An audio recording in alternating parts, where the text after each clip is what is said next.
Hello, my name is Kyle Markwalter, and welcome to Film Bite. Today I'm bringing you a review of the 2020 film, Guns Akimbo.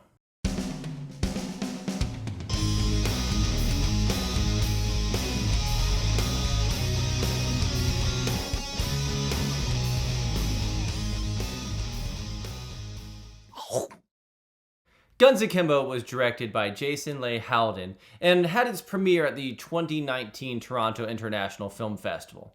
It didn't get released here in the US until April of 2020 and is available for streaming online. The film stars Daniel Radcliffe as Miles Lee Harris. Miles is a kind of stereotypical nerd. He works programming at a company that programs a very popular cell phone game. He has lots of action figures at home, but he's fallen into some rough relationship times. He's broken up with his girlfriend Nova, so he spends most of his time at home drinking beer and trolling people online. He has a particular disdain for the sort of toxicity that pervades the online comment culture. And in this world, there is an underground fight club that has sprung up that illegally sets up battles between lowlifes and criminals, death matches that are streamed online for the mass populace. Now, Miles doesn't have any connection to Schism at the start, but gets roped into their combats. He gets two guns surgically attached to his hands, each with 50 shots that he is given to survive a death match with another famous gladiator, if you will, named Nyx. And the story begins. So this kind of quirky premise is actually fairly in keeping with the kinds of things that maybe we'd expect from Halden as a director. He has a history of dark comedy, horror films. In fact, New Zealand filmmaking, which is where Halden is from New Zealand, Kiwi films have a long history of dark satirical comedies going back for decades. I mean, we can think all the way back to Bad Taste in 1987, a Peter Jackson film.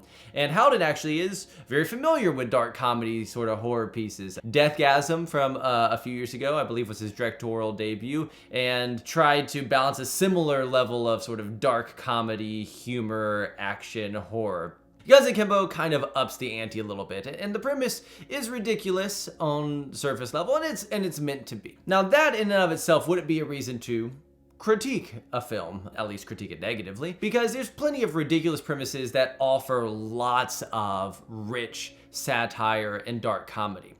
But Guns Akimbo doesn't do it well. The film itself, it seems in an attempt to show off its virtuosity, is plagued by sort of busy, overactive camera work, frequently spinning, constantly moving, which works at times but becomes quite grating over the course of the film when it is the go-to style of filming action.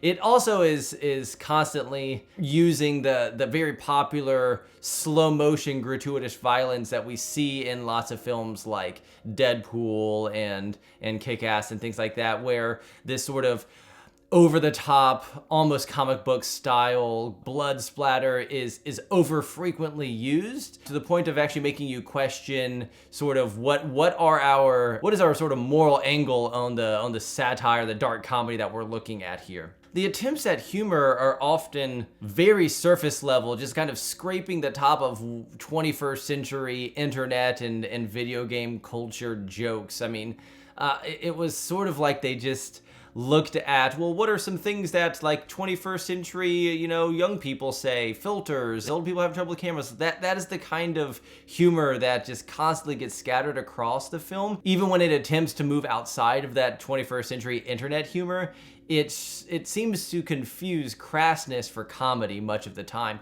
In fact, the premise of having guns attached to your hands is ripe for situational comedy, but constantly gets demoted at the expense of crudeness. There's so many other possibilities you could have with someone who has their guns attached to their hand and is struggling to do things, but this film does not mind those possibilities.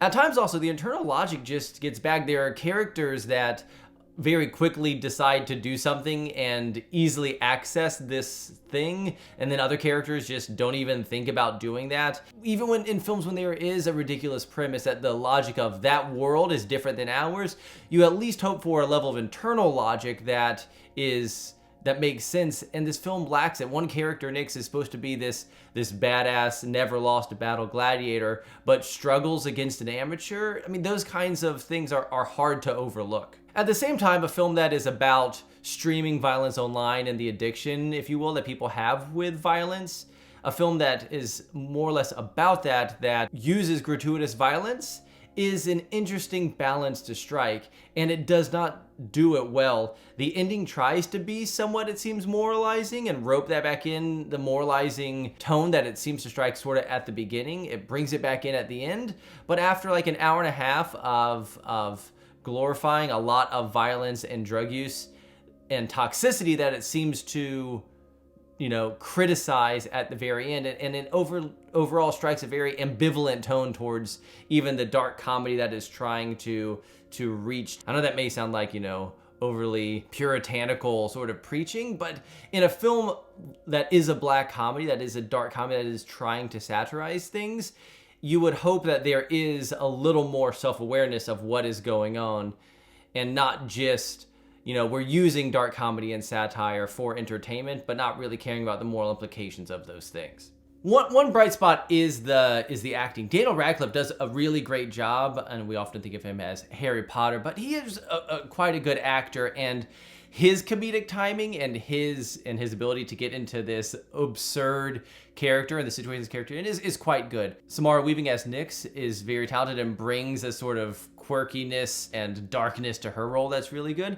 And I think we can't forget someone like Rhys Darby, who has become quite a good character actor. You might know him from things, New Zealand films like What We Do in the Shadows or Hunt for the Wilder People. In this film, he plays this sort of like quirky, fast-talking hobo. And that is right up his alley as a character actor. In fact, it's quite similar to the Bushman from Hunt for the Wilder People, if you're familiar with that movie. He does quite a job too. So the character acting is really superb, but is not supported, unfortunately, by a screenplay and a directing style that really brings this movie into its own. It seems to borrow from too many places and is unsure of what exactly it wants to be. Just a straightforward comedy, a social critique, and instead sort of splits the difference and doesn't do either particularly well.